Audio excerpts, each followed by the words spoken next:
ایک جو اس میں سے واقعہ تو ہزاروں ہیں، لاکھوں ہیں، جو کہ مطلب یہ کہ وہ نہیں ہے، لیکن یہ کہ ایک واقعہ جو کہ بہت ہی میرے نزدیک، میرے لیے بہت عجیب و غریب ہے، وہ یہ ہے کہ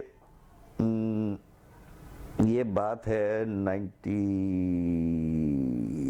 کی یا 97 کی، میں لاہور میں تھا، تو جان ایریا وہاں پہ آیا، تو ظاہر وہ میرے پاس ٹھہرا ہوا تھا، تو اس سے بہت سے لوگ ملنے آتے تھے، وہ ہوتا تھا، بلکہ فرحت بادشاہ سے بھی پہلی بار میں نے ملاقات جو ہوئی، وہ شاعر جو ہیں وہ جان کی وجہ سے ہوئی، اس سے ملنے کے لیے آئے۔ تو ایک دن ہمارے ایک دوست تھے، اب تو ان کا انتقال ہو گیا، حسن رضوی، شاعر بھی تھے، اور وہ جنگ میں یہ مذاکرہ وغیرہ نہیں ہوتا، وہ کرواتے تھے اور پھر اس کا وہ چھپتا تھا سارا، تو انہوں نے ایک مذاکرہ جان کی وجہ سے ایک مذاکرہ انہوں نے پلان کیا ادب اور مذہب کے نام سے، تو اس مذاکرے میں انوائٹ کیا مجھے، جان ایلیا کو اور انور سجاد کو۔ انور سجاد اس زمانے میں وہیں تھا، آج کل تو وہ یہاں ہے۔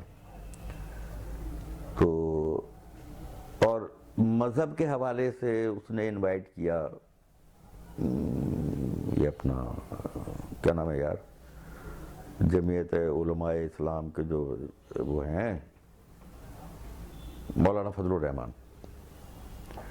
یہ وہ دور تھا جب کہ یہ لوگ بڑے کلاشن کوفیں اور یہ اور وہ گارڈز چلتے تھے ان کے ساتھ، اسلحے کی کھلم کھلا پہرے میں یہ نکلتے تھے یہ لوگ، یہ تھے، اور ایک کوئی اور صاحب تھے جو یاد نہیں ہے مجھے۔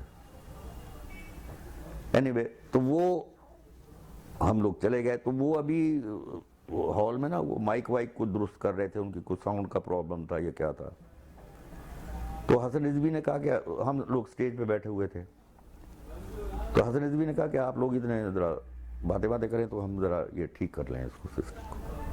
وہ صفیں اگلی صفوں پہ سارے اہل کیا کہنا چاہیے انہیں، مشرع اور مقفع لوگ اور کلاشن کوفے لٹکائی ہوئی، وہ قطار در قطار وہ بیٹھے ہوئے تھے، پیچھے اور لوگ آ رہے تھے، کچھ بیٹھے ہوئے تھے، تو ہم لوگ چونکہ اسٹیج پہ بیٹھے ہوئے تھے تو ہم نے ہمارے آپس میں باتیں شروع ہو گئیں، تو مولانا فضل الرحمان نے کوئی جب سلسلہ جنبانی آپس میں شروع ہوا، تو انہوں نے، اب یہ مجھے یاد نہیں رہا کہ انہوں نے کیا بات کی اسلام کے بارے میں، یا یہ کوئی بات ہو رہی تھی جس سے جان چڑھ گیا بہت بری طریقے سے۔ تو جب وہ چڑھ گیا تو اس نے چڑھ کے ایک عجیب و غریب بات کی، جو اگر وہاں پہ کچھ اور ہوتا تو شاید مسئلہ خراب ہو جاتا۔ انہوں نے کہا کہ مولانا اسلام تو میرے گھر کا مسئلہ ہے، آپ کو کیا معلوم کہ اسلام کیا ہوتا ہے، یہ تو میرے گھر کا مسئلہ ہے، تو میں نواسہ رسول ہوں، اور میں تو اگر ہوتا اس زمانے میں تو کہتا ہے کہ ہم ہوتے 16-17 سال کے لونڈے لپاڑے، تو شراب پیتے ہم اس زمانے میں بھی، اور جب پیسے ختم ہو جاتے تو ہم گھر جاتے، کہ وہ بڑی بوڑھیاں اس زمانے کی ہوتی تھیں، وہ پلو میں باندھے رہتی تھی، دونی چونی پیچھے پلو میں، تو ہماری اماں ہوتی وہاں پہ عائشہ،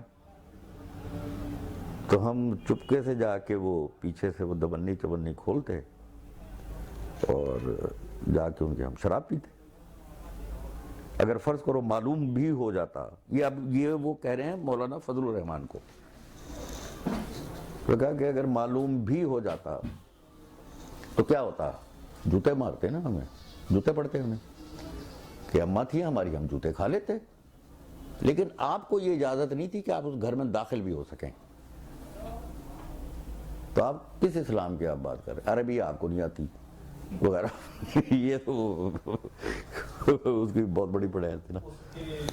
تو وہ اب انور سجاد مجھ سے کہے کہ یار اس کو چپ کرا، یار یہ کیا ہو گیا شروع یہاں پہ، یہ تو ہنگامہ ہو جائے گا، یہ دیکھ نہیں رہا مسلح لوگ بیٹھے ہوئے، کیونکہ ہم اسٹیج ذرا دور تھی نا، تو وہ آواز پوری اس تک نہیں پہنچ رہی تھی، تو مولانا فضل الرحمان تو اس پہ لال پیلے ہو گئے. خیر وہ بیچ بچاؤ ہو گیا, وہ مذاکرہ ہوا ہی نہیں, ہوا ہی نہیں.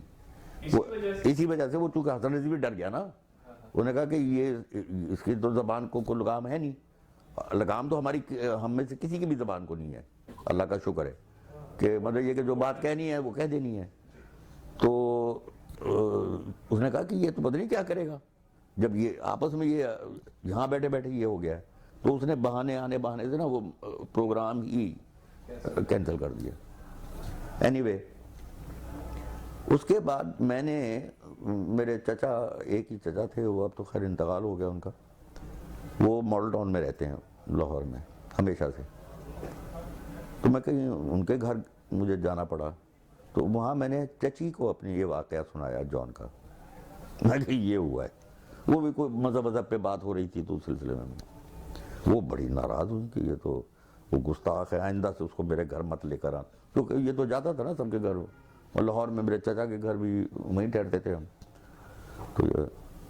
تو آئندہ سے اس کو میرے گھر نہ لے کے آنا, یہ ہے وہ فلاں ہے, یوں ہے. خیر میں کہا جی ٹھیک ہے, چلے ٹھیک ہے. تو میں نے جان کو نہیں بتایا, ظاہر ہے, میں نے کہا کوئی ایسی بات نہیں. جان ابھی وہیں تھا میرے پاس, گھر پہ تھا. تو اس عرصے میں کہیں میری چچا کو اور چچی کو گاؤں جانا پڑا. گاؤں ہمارا قریب ہی ہے وہاں سے لاہور. تو وہ وہاں چلے گئے, وہ 4-5 دن کے بعد وہ لوگ واپس آئے. تو میرے پاس چچی کا فون آیا کہ تم فوراً آؤ میرے پاس. جب میں تھوڑا سا ڈر گیا, ہم تھوڑا بزرگوں سے ذرا کنی کتراتے تھے کہ نہیں سامنے جانا پڑے. تو میں کہا یار یہ چچی نے بلوایا ہے, اللہ خیر کرے. خیر میں جانا تو پڑا, چلا گیا میں. تو انہوں نے کہا کہ جان کہاں ہے؟ میں کہا جان تو گھر پہ میرے. کہ لگے تم نے اسے بتایا تو نہیں کہ میں نے کیا کہا تھا اس کے بارے میں؟ میں کہا نہیں میں نے نہیں بتایا. کہنے لگے شکر ہے اللہ کا. کہنے لگی, میں نے کہا کیا بات کیا ہے؟ اتنی تو آپ ناراض ہو رہی تھی پہلے سے, تو اب وہ کر رہی ہیں. تو کہنے لگی کہ مجھے اکثر و بیشتر خواب میں نبی کریم صلی اللہ علیہ وسلم کے گھر کا مطلب نقشہ آتا ہے میرے سامنے, اور میری عمر ہوتی ہے اس وقت کوئی 9-10 سال کی لڑکی کی. جب میں دیکھتی ہوں, ان کے کہنے کے مطابق انہوں نے نبی اکرم صلی اللہ علیہ وسلم کی ویسے بھی خواب میں زیارت بھی کی کئی دفعہ. تو کہنے لگی مجھے اب میں ہارون آباد گئی تو مجھے خواب آیا کہ نبی اکرم صلی اللہ علیہ وسلم کا گھر ہے, یعنی حجرہ ہے, اور وہاں پہ حضرت عائشہ ہیں, حضرت فاطمہ ہیں, اور کچھ کہتی کہ لوگ خواتین ہیں, اور کہتی میری عمر وہی ہے 9-10 سال کی, اور میں بھی انہی میں شامل. تو وہاں پہ نا خاصا اہتمام ہو رہا ہے. تو مجھ سے حضرت فاطمہ رضی اللہ تعالیٰ عنہ نے کہا کہ یہاں پہ ذرا سفید چادر بچھاؤ. کہ میں نے ان سے یہ دریافت کیا, یہ خواب کے سنا رہی ہیں اپنا, کہ میں نے ان سے دریافت کیا کہ کون آ رہا ہے ایسا جس کے لیے اتنا اہتمام ہو رہا ہے.